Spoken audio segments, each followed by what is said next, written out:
জুলাই গণ অভ্যুত্থানে শহীদ পরিবার এবং জুলাই যোদ্ধাদের কল্যাণ ও পুনর্বাসন অধ্যাদেশ ২০২৫ জারি করেছে অন্তর্বর্তী সরকার।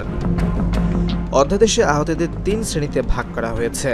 গণ অভ্যুত্থানে শহীদ এবং আহত ব্যক্তিদের যথাক্রমে জুলাই শহীদ এবং জুলাই যোদ্ধার স্বীকৃতি দেওয়া হয়েছে। মঙ্গলবার ১৭ জুন এই অধ্যাদেশ জারি করা হয়।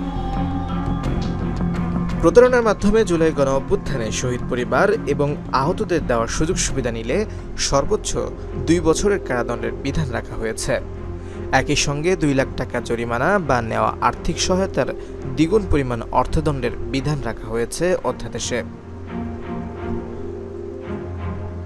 পুনর্বাসনের বিষয়ে অধ্যাদেশে বলা হয়েছে, জুলাই গণ অভ্যুত্থান চলাকালে শহীদ হয়েছেন এমন ব্যক্তিদের পরিবারের এক বা একাধিক সদস্য এবং আহত জুলাই যোদ্ধাদের অনুকূলে বিভিন্ন কার্যক্রম গ্রহণ করা হবে।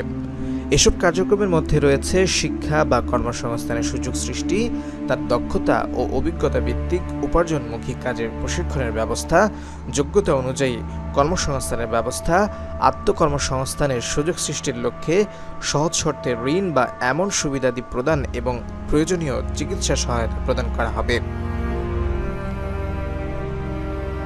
অধ্যাদেশে আরও বলা হয়, যদি কোনো ব্যক্তি জুলাই গণ অভ্যুত্থানে শহীদ পরিবারের সদস্য বা যে কোনো শ্রেণীর আহত জুলাই যোদ্ধা না হওয়া সত্ত্বেও উদ্দেশ্য প্রণোদিত বা জ্ঞাতসারে কোনো মিথ্যা বা বিকৃত তথ্য প্রদান বা তথ্য গোপন করে বা বিভ্রান্তিকর কাগজাদি দাখিল করে নিজেকে জুলাই গণ অভ্যুত্থানে শহীদ পরিবারের সদস্য বা আহত জুলাই যোদ্ধা দাবি করে কোনো চিকিৎসা সুবিধা বা আর্থিক সহায়তা বা পুনর্বাসন সুবিধা দাবি করেন বা গ্রহণ করেন, তাহলে তিনি অপরাধ করেছেন বলে গণ্য হবে।